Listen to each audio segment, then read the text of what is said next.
everyone! Welcome to my kitchen. In today's video, i-share ko sa inyo kung paano gumawa ng tofu at baboy with tausi. So, before we start, kung bago kayo sa aking channel, don't forget to click the subscribe button and click the notification bell para lagi kang updated sa aking mga new videos. So, eto na ang ating ingredients sa paggawa ng ating recipe for today. Sibuyas, bawang, powder paminta, salted black beans, oyster sauce, soy sauce, vinegar, pork, tofu, at ang ating cooking oil for frying. So, ayun lang ang ating ingredients sa paggawa ng ating tofu at baboy with tausi. So, pwede na tayo mag-start. So, first, i-fry muna natin ang ating tokwa or tofu.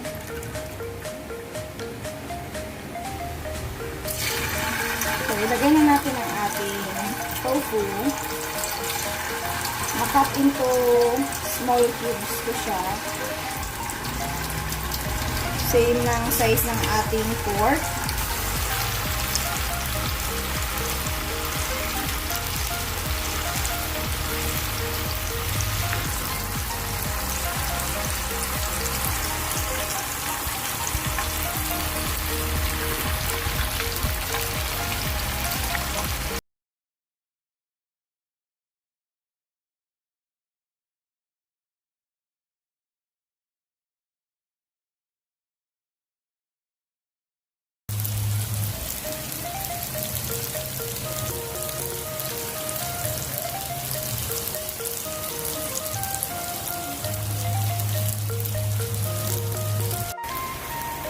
So, pag golden brown na,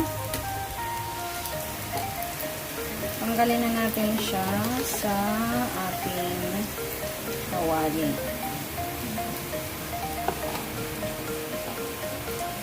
So, pwede nyo pa itong i-toasted kung gusto nyo medyo toasted lang kaunti. So, sa akin pwede nang ganyan lang ang kulay. Kung nagtatanong pala kayo ilang pirasong tofu ito, 15 pesos lang yan, yung 3 cubes yan na nabibili sa market. So, same kawali kung saan ako nagprito, binawasan ko lang yung aking oil. Naglagay ako ng kaunting oil. Ilagay natin ang ating bawang.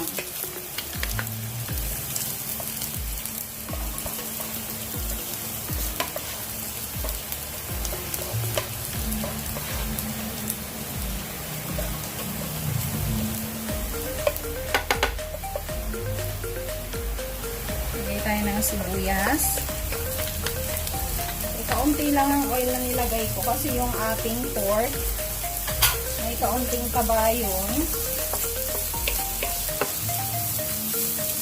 Yun na lang ang gagamitin natin oil ng ating niluluto.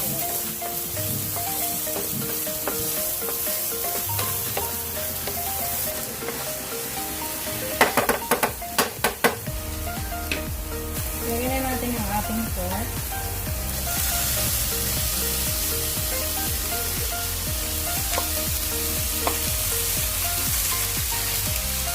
Ayun, kung makikita nyo yung nakaba-taba, kaya kaunti lang ang oil na nilagay ko.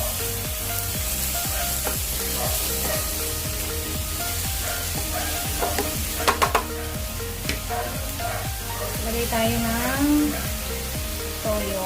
So, konti lang ang toyong ilalagay ko kasi medyo maalat ang ating salted black beans.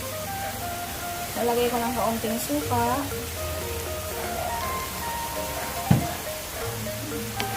Mix.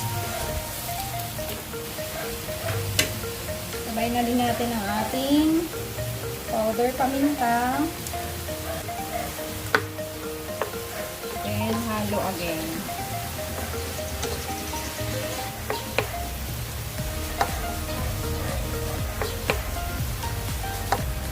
maglalagay ako ngayon ng water. Para palambutin natin yung ating pork. Ayan, takpan muna natin siya. Pakuluin natin siya. Balikan natin pag kumukulo na siya. So, ayan, bubuksan na natin kasi kumukulo-kulo na siya. Maglalagay ako ng salted black bean. So, may kaunti siyang sabaw. Kaunti lang ang nilagay ko kasi masyadong maalat to eh. So, para ma-absorb na ng ating pork yung lasa ng salted black beans. Ayan. Tapos madidurog na din siya. Luto siya masyado. Tapos maglalagay ako ng oyster sauce. So, hindi na tayo mag-aasin kung ano-ano seasoning. Oyster sauce lang ang ilalagay ko. Haluin natin.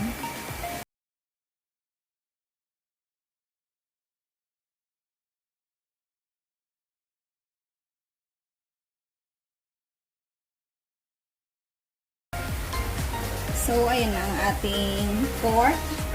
So, this time, dapat nalasahan nyo na kung okay na ang lasa ng inyong niluluto. Tapos, dapat malambot na ang inyong pork. Kung gusto nyo medyo ma-sauce,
nagustuhan nyo ang aking version ng recipe for today. So, thank you for watching and I hope to see you in the next video.